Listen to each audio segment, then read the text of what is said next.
and welcome back to the next episode of This Healthy Life podcast. I'm so excited for my guest today. I have Emilie Perz, who is a dear friend of mine and also an international yoga educator and movement therapist, and she's based here in Southern California.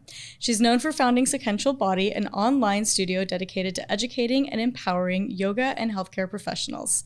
With extensive training in orthopedic rehabilitation and sports medicine, she blends traditional yoga philosophy and innovative movements, earning her reputation as Los Angeles' top yoga instructor. So Emilie, welcome. It's so great to have you here. How long have we known each other? We met through yoga, I think, it's 20 years? Over 20 years ago. Crazy. We used to go to yoga together every night, and that's how we met, became friends, and it's so amazing that we're still here together, still friends after all these years, and still in the health and wellness space. So excited to share your Mindful journey. Movement ladies. Yes. That's what we are. Absolutely. Value our health and our movement. So, absolutely. 100%. Yeah. So I'd love for you to start by sharing a little bit about your journey. Tell us a little bit about yourself, how you got into teaching yoga and kind of becoming a movement specialist and kind of just focusing on health with your journey. Well, I've always been interested in movement. I think I started moving my body at a very young age in succession to having a music career. Mm-hmm. I was a singer. Mm-hmm. And so a lot of it was performance-based, but I did notice that movement helped. Mm-hmm. I was an operatic singer, so I was a soprano one. Wow. And I've known you 20 years and I did not know this. How did I not know this? It's something that is kind of hidden in the past, but some people do know about it. And I am very rhythmic, so people start to sense that I'm a musician. I love it. However, I really noticed how movement helped and aided in terms of my general training with music. Mm-hmm. So I think I was probably about 14 when I started Women's Workout World. And I was at home doing Denise Austin, if anybody remembers Fit and Light and all of those things. And I loved Denise Austin specifically because she always had a mindfulness piece mm-hmm. to her movement modalities, mm-hmm. whatever she was doing, whether it was Pilates or a little, aerobic exercise, whatever it was in her video, she always had this like mindfulness piece to her. Mm-hmm. And I thought that was always so key for women specifically mm-hmm. in terms of keeping us going and enthused to do movement because in school at a young age, it's really just PE. And that is, running a track or getting involved with some sort of sport. And unless you were involved in those things, which I couldn't be due to the other things I was doing, I felt like I was missing out a lot in terms of like general health and wellness. In fact, by high school, I didn't even have to do PE anymore because I was in other things. So I had to think of ways to keep myself healthy and also inspired to stay healthy. Yeah. And so I started going to the gym when I was really young, and I did love group fitness classes. Mm-hmm. I love step aerobics. If anybody loves a step class, I did too. And I really loved it because I loved the synchronicity and being in rhythm with people, which felt like music. Yep. And then in college, I was still studying music, and I started to study yoga as a side end of my father passing away. And that's really when the mindfulness part of it kicked in terms of going to my first yoga class. I remember that visceral feeling of doing diaphragmatic breathing and tapping into my parasympathetic nervous system and being able to self-regulate myself. And I noticed that distress tolerance of stress I was feeling from school and from grieving, as well as just emotional regulation, which is something that we really need as young adults as we start to get older. I felt the effects of yoga with that. And that really led me down the yoga path. And it wasn't until I was practicing yoga for probably over a decade that I even considered teaching, which really just happened because my teacher was going away. So I was substituting classes, but it then grew into a career. And at the time, I had other jobs that I was doing, and I was quite happy with the work that I was doing, but it naturally progressed to becoming a yoga teacher. And I think that from having years of doing the practice, I had a lot to say, and I had a lot of good information to give to people, and I really wanted to spread it. So that led me into becoming a yoga teacher over 10 years now, and working clinically as well. I mean, yoga therapy is now something that is booming, but back then we didn't even have yoga therapy. Can you explain what yoga therapy is? Because I feel like that's a new term even for me, right? Like, I mean, you hear of like going to yoga classes and, doing things like that. And then on the other spectrum, there's going to physical therapy or, things like that. So how are you incorporating yoga into, is it like a physical therapy kind of environment where you're helping people kind of like rehab or work on their joints? Or can you kind of share a little bit about what that entails? Absolutely. Well, I think that this is the thing. This is what then leads it into mindful movement, is that yoga teachers have so much training and visceral experience in mindfulness itself, which is your full attention on something. And to bring that into movement was something so different. Not like physical therapy, not like any type of rehab really out there, not personal training, anything. So yoga teachers became this thread of teaching mindfulness with the movement. And so that's what I was doing. I literally was knocking on the door of a chiropractor here in Los Angeles, right on Wilshire. Knock, knock, can I teach yoga here? And he'd be like, no, why would we use it? And I would go, oh my gosh, if you were rehabbing people and you were teaching them how to mindfully move the joint and understand the anatomy better and the reason for the exercise better, they'd probably go home and do it. Because you go to physical therapy and they print out a sheet of exercises for you and then you go home and forget about it. So I knew that this thread of mindfulness was really lacking in rehabilitation. And a couple years later, he started to see what I was doing and he was like, wow, you really know what you're doing. And I was starting to get into sports medicine at the time. And so he brought me into the clinic and I started seeing patients and incorporating mindfulness into what they were doing with their physical therapy, with their daily life activities that might exacerbate an injury or an illness, whatever it may be, working on their stress levels. And all of a sudden I started to see this blend of people not only getting better quicker, but also the mindfulness tools bled into everything else they were doing. And I started to see them come alive a lot more. And take full advocacy for their health and their well-being, as well as their treatment plan. Absolutely. And I think that's like well-rounded therapy, right? Because it's like, it's not just like working on your physical body. You have to work on your mind. You have to create like new habits and form new habits and make things like enjoyable, not just have something that you're dreading to do and having to move your body, when it can be very healing and therapeutic, and like, mind-body connection as well is so important. And understanding the stress components of it, understanding how to manage your own stress in time. I really feel for our American culture because we've made it so segmented that we don't have a lot of time to work out or take care of ourselves. Or when you have to cancel something, that's always like the first thing to go, right? You're like, oh, I'm too busy, I can't work out, when really actually going to your workout would actually probably make you more productive through your day if you just get some sort of movement in, or even just go for a walk, or just something to move your body and kind of like give your brain a little bit of a help reset. Your cognition. Yep, exactly. And also help you to feel, again, the sense of self-care that we're lacking so much in our society, which we really think about as just a 2-week vacation where we go on a binge of eating and drinking or whatever. But self-care is something that in that mindfulness realm, if we can tune into it a little bit more and a little more deliberately, we can see how it becomes a lifestyle habit. Absolutely. And not just some new thing they're dreading to do, but a behavioral skill that they want to apply to everyday life. Absolutely. I love it. That's great. So let's share a little bit about your company, Sequential Body. So can you tell us a little bit about what that entails? And I know you have a big online community, a lot of online classes, so people can kind of do some of these therapeutic movements in their own home and on their own, but share a little bit about what your platform is all about and what sort of information you share on it. Well, it's great.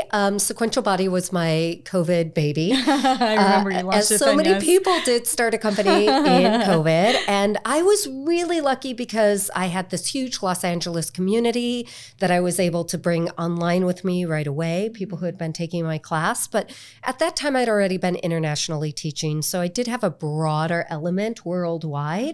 And because my classes were so different in terms of that mindfulness that I bring, not so much where I'm like having people, go in and spiritually connect, but getting them curious about what they feel in their body, asking questions to get them to think about what they're habitually doing with their bodies.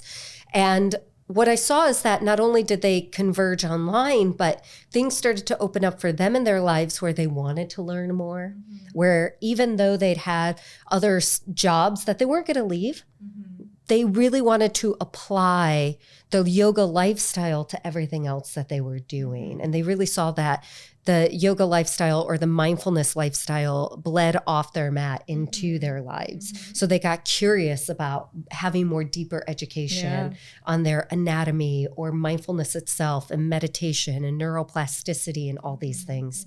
So when I created Sequential Body, it was really just a way to get people to do classes. But now what I see is I get more educators around the world who come and use the mindful movement with their modality. So they work in physical therapy. We get a lot of physical therapists on the website, a lot of people who work with just connective tissue, people who work with trauma and disease, and these small but curated movements that they can give people to make them feel good in their bodies, and routines that energize them, but also, again, give them that mindfulness. Yeah. So now we do a lot of retreats, which are focused specifically on things, whether it be sports medicine, or I just came back from France, women's health, and talking about, you know, the changes in life as us women get older and hormones and all these things that we can really, again, hold advocacy over the more we understand ourselves and start to understand the small changes happening within ourselves. Absolutely. And instead of ignoring them or, you know, feeling down or bad about things happening, having those self-empowerment tools to go, this is happening and I'm okay with change. Yeah. How do I keep my movement practices to make me feel good? Yeah, and I think that's so important because, you know, like you said, our bodies are always changing, especially Always. women, right? Yes. And so it's like, you know, a lot of times you have symptoms, and so easy in like Western medicine to be like, oh, let me just take a pill and mask it, and not really kind of understand what's going on with your body and how you can support your body in a more natural way. So I think it's great, you know, whether you're incorporating movement or mindfulness or diet or, you know, supporting your hormones, any of that kind of stuff that you can do to just kind of really listen to your body, tune in, and give it like a more natural support system that you can do on your own, right? You don't want to go and have to run to your doctor every time you have like a new ailment, and then, you know, you take one pill and that masks that symptom, and then it creates another set of symptoms, and before you know it, you're on like 10 different pills, and they're all kind of managing each other's symptoms, and you're still at the root dealing with the thing that you were trying to solve. And you bring up such a great thing, and especially as I got into medicine and started working clinically, obviously that's different than just being a yoga teacher. I had to document everything. I had privy to people's background and history. And one of the biggest things I started to see right away was that, again, people were on so many different medications,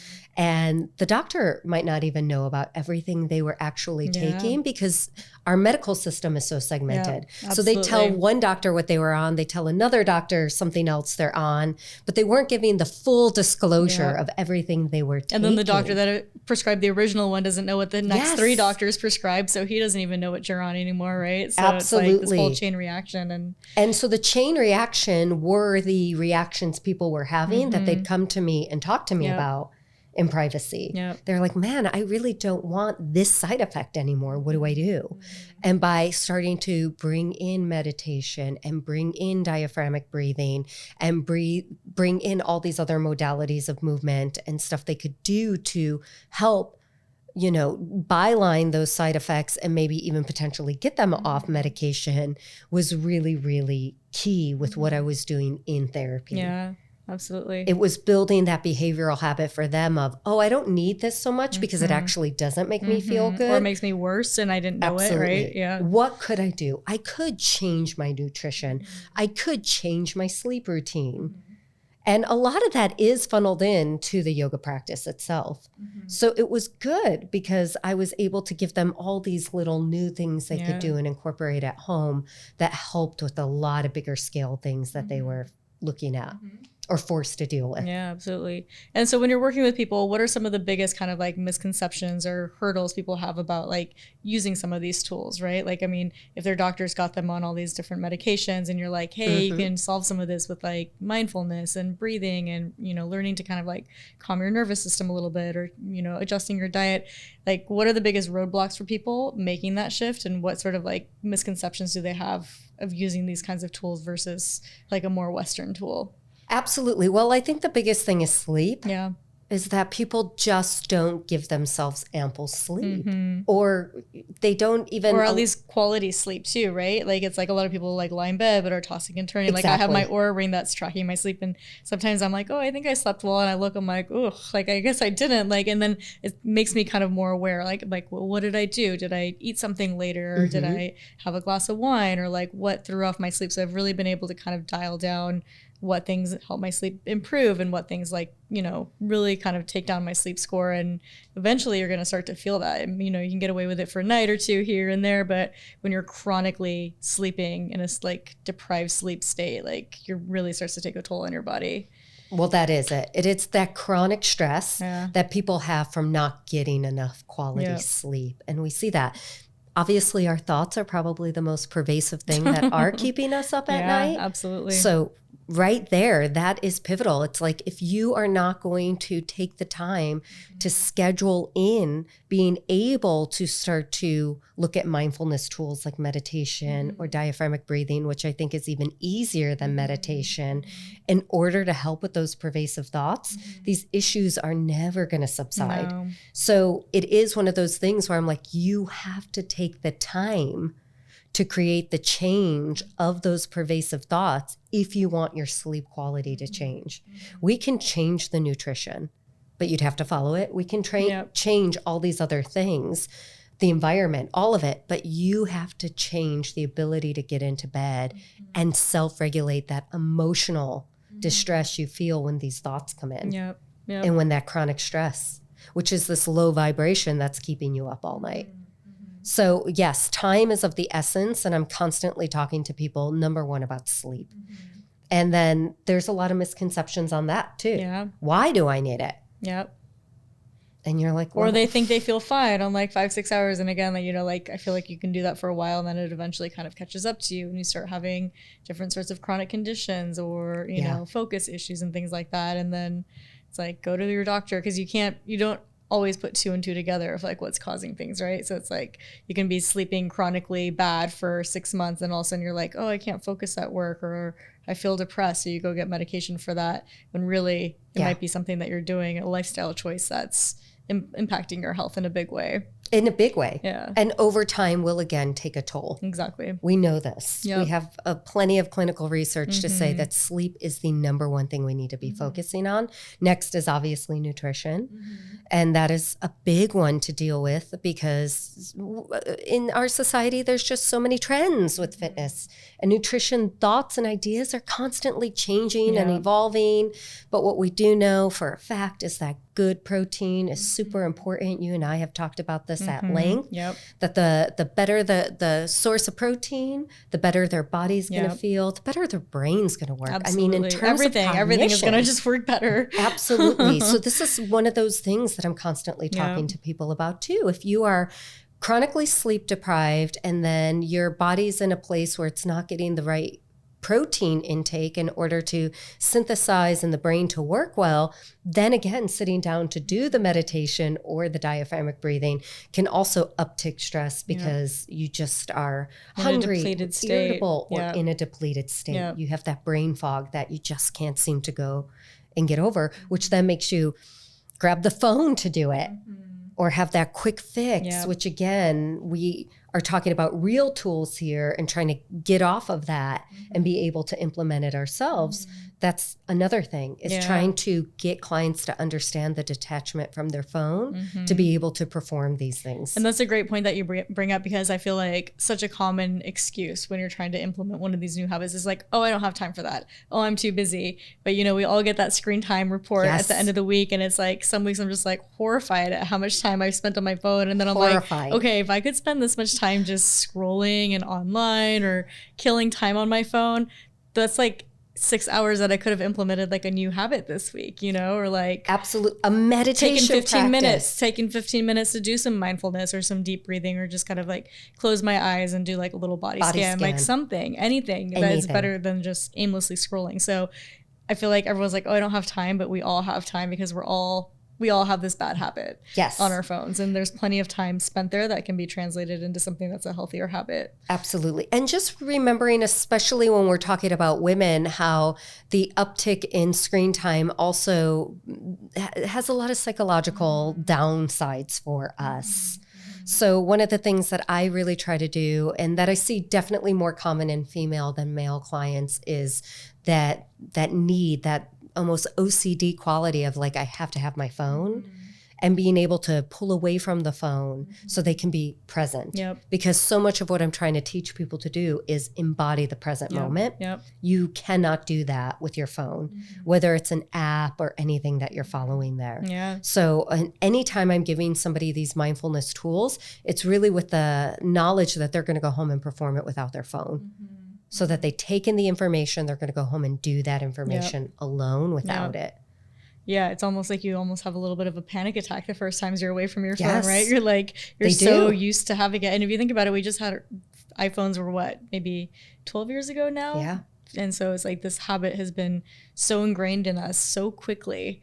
It's just fascinating how this habit just kind of took off, but like other habits are so hard to build, right? But they do even have a lot of data and science around how there was such a big soar in mental health illness, so to speak, or, mental health issues the second smartphones came out, specifically in women. I think it was almost like 150% it spiked. That's crazy. I mean, I believe it, but that's just fascinating that there's stats on that. Yeah. And when they go down into the nitty gritty of researching what it could be, it's this self-comparison or self-judgment or self-esteem that they feel looking at social media, and that endless scrolling that then starts to have these pervasive thoughts, and then you don't really know how to pull away from it because you're in that comparison mode, and it's just a spiral is what I'm trying to say. And so this ability to get off the phone and get present is also something that I think we all struggle with, but it is really important for mental health and for mindfulness and for mindful movement. Absolutely. And then, so let's talk about hormones for a little bit. So, we talked about it a little bit, like as women are aging, our hormones are changing and things like that. And so are there certain things that you kind of recommend depending on like the time of your month or like the time of the cycle? And then also as we age and go through different periods of hormonal health, like does movement change or does mindfulness change? Like are there certain tools that become better or like not as important as we're aging and our hormones are changing? Well, I think movement is the one piece of thing, that one missing piece that we don't talk about enough.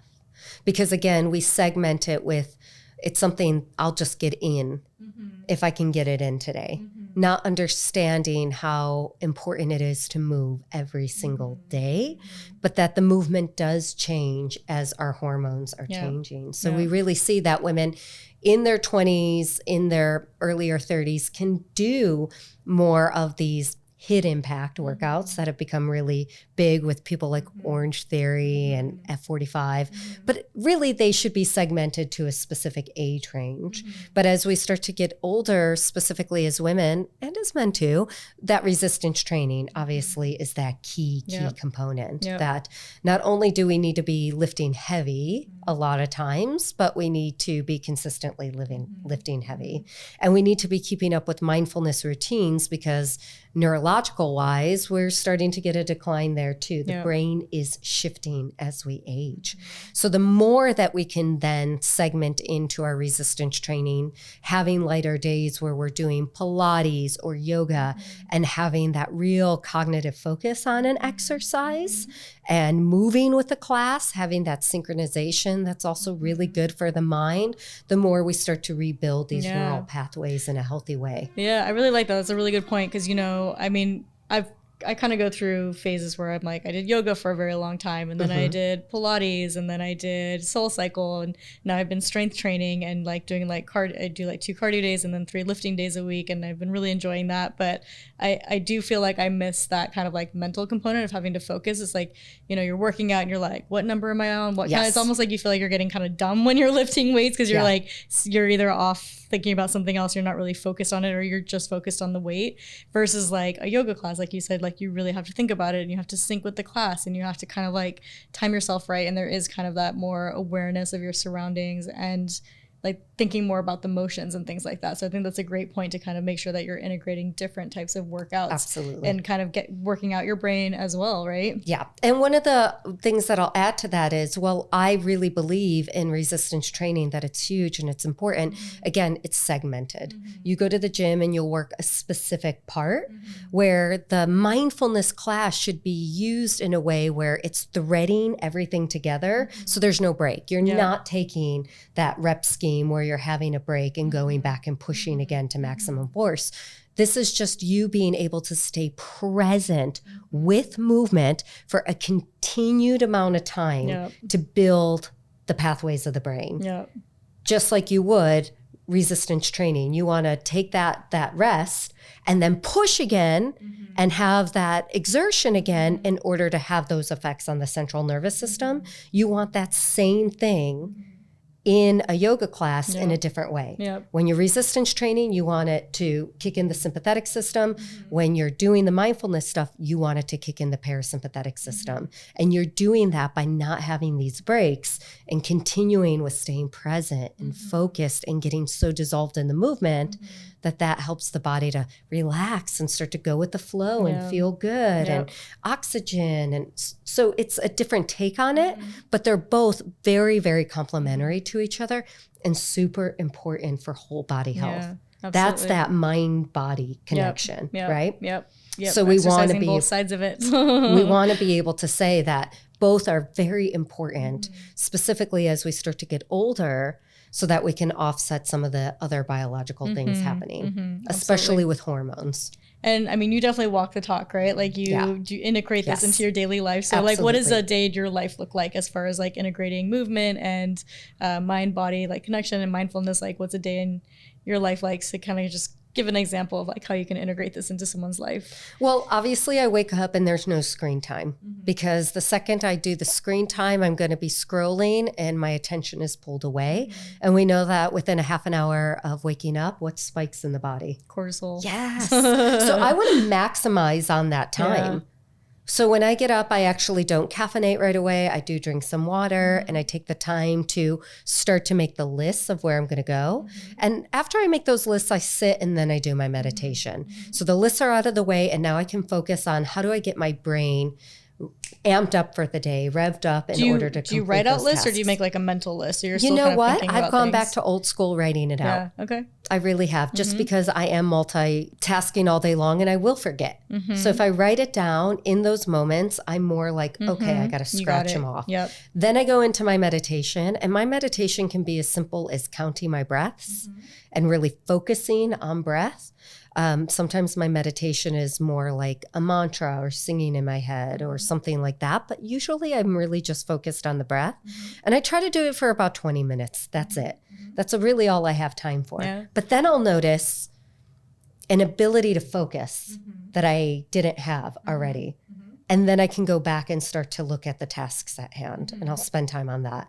I usually caffeinate about an hour or two after waking up. Then I hit the gym. I do resistance training. I do lift heavy, but I don't spend more. And I think it's important to say, as somebody in my 40s, after 40, we see this too. I don't spend more than an hour doing heavy resistance training. So it's not moderate, it's heavy. And I think that there's a distinction there too, because if we're looking at doing a group fitness class, a lot of times that's in the moderate realm. Soul Cycle, anything like that is going to be in the moderate realm. I try to go in and do heavy to failure, and then I'm done. And that's it. And then, I'll do just light walking throughout the day, any other tasks I have to do. And then at night, I really start to move into that mindfulness, mainly because the mindfulness for me at night has helped with insomnia and years of sleeping issues that I had prior to putting all these things into force. So I know if I don't do those mindfulness habits, I'm going to have a shitty night of sleep. And I don't want that. I really want a good quality 8 to 9 hours every night. If I can get more, I'll even get more.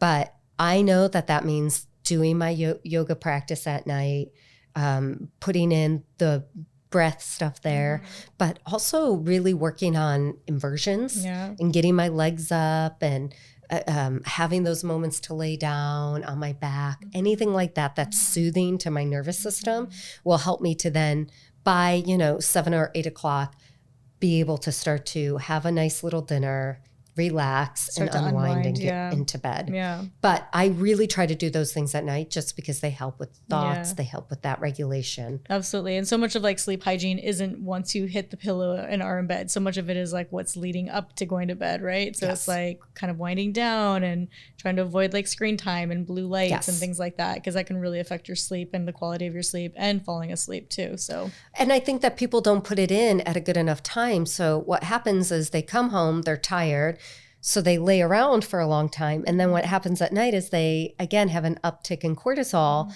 And so they're like, let me just do a couple tasks before bed. And then they get wired again. Yes. Totally. Exactly. So that hygiene, I think we can call it, at night is so important. Yeah, absolutely. And for me, that's where the yoga practice comes into play. If I can kind of get a little bit more of that vigor out of the way, or again, get those tasks done after all of that, I do notice that I start to naturally have that decline. And it's so good for me because I can put myself to sleep without taking anything and just go to bed. That's the dream. It is the dream. So I want to shift gears a little bit. So you touched on it in the beginning a little bit, talking about some of the wellness retreats that you do. So you just had a women's one in France. And so you do kind of like different topics or different themes in different amazing locations. So I'd love for you to share a little bit about kind of like your vision for the retreats, what sorts of retreats you've held and what ones you have upcoming. Yes. Well, I really like to focus on the luxury scale of it. I definitely want people to have an experience where it's going to be more one of a kind. That they wouldn't necessarily come back and do this on their own at that specific place. So I try to always find a spot where we are really off grid. So we did the south of France and it was just rolling hills, but there was no place to walk to. There was nowhere to go. So they were just in this house surrounded by ton of nature, ton of places where they could go. And I always emphasize people coming on retreat and allowing themselves to be so detached from everything that they can get bored. They could just let their mind wander and get bored in their thoughts and be like, what should I do? Just sit around. So I try to find and emphasize locations like that. Nutrition is a big part of it. I always have a private chef. And then throughout the day, we do 2 movement practices. So in the morning, there's usually a pretty large movement practice where we focus in again on a specific area of the body. We're going to be moving today, a specific theme and heartfelt theme. So always on these retreats, every day is scheduled to really go in and start to talk about something that we're all kind of dealing with. And I think that that's important throughout the day. So we have a good movement practice that's usually about 2 hours. And then in the afternoon, I try to schedule in a fun activity, but also a bit of a lecture on something. So whether we're talking about what it means to hormone balance as we're going through life, what is the menstrual cycle like, and why do we have to pay attention to it? So we'll have these specifics. If it's sports medicine, we're going to be talking specifically about, working certain areas in the body and the kinetic chain and how joints work from one joint to another. So there's always more specifics within the lectures. And then we have a nice dinner and a movement practice at night to get people ready to go to sleep. Awesome. And that's what's really interesting about these vacation, so to speak, is that people have a full, well-rounded day. But I always see that if I give them what I do for myself, they're in bed by 10 and ready to go in the morning. Yeah. And that's what I see. And all of a sudden, after even the first night of doing it, Erica, they want to do it the next night and the next night and the next night. And hopefully that kind of shifts their practices once they come home too. And trying to get in bed a little bit earlier and have those kind of wind down things at the end of the day to help them kind of reset for the next day. Yeah. So it's so funny because people come on the retreats and they're like, well, I'll bring a night outfit. I'm ready to go out. And they never do. I'll give them permission to. I'm never going to take away what people want to do on these vacations. But they never end up doing it. By the time they do that night practice and have their dinner, they're really ready to go take a warm shower, lay in bed, go to sleep. And so I noticed over time, over the years, it really works. And all of a sudden it's become this thing that people look forward to. And that's why they want to come on the retreats, is that they actually feel this replenish, this rejuvenation that they don't even get on a regular vacation with their family, with the stress or all that planning. It's like giving them that time and kind of like permission to just relax and, like you said, do nothing and be bored and just kind of like let their body just rest. And I plan everything for them and give them the tools for that. So them coming and just having to unpack their bags and that's it. They don't have to think about washing dishes, making food for themselves, anything. We have it all set up for you. They go, oh, this is nice. This is a real vacation. I have a lot of time to let myself just be. Yeah, that's great. That's amazing. So where's some of your next retreats going to be? What cities or what places? I'm excited. We have Temecula coming up at the end of September for a Power Pilates retreat. I have an all-male retreat to Tulum, Mexico in October. And I love doing men's health, even though I am a woman. My men's retreats sell out the fastest. Amazing. So I think that that's interesting and a bit of a specialty I have, and I really garner love for that. Next year we have Mallorca. We have Panama. Wow. And Portugal coming up. Love the destinations. Yeah. So I really try to give them destinations too that they would be excited to go to, that they probably haven't been before, so that they can outstretch from that and maybe take a little time at the end or before the trip as well to explore. Awesome. Emilie, thank you so much. If people want to reach out and find more information about you or learn about one of your fabulous retreats, where can they find you? Sequential Body. Sequentialbody.com, Instagram, all those things. Awesome. And we're going to link to everything in the show notes as well. So thank you so much for sharing all this information. I really hope that this helps people on their journey and that listeners out there can join one of your amazing retreats. Yes, and come to class. I love seeing people in class. Awesome. Thank you so much. Thank you.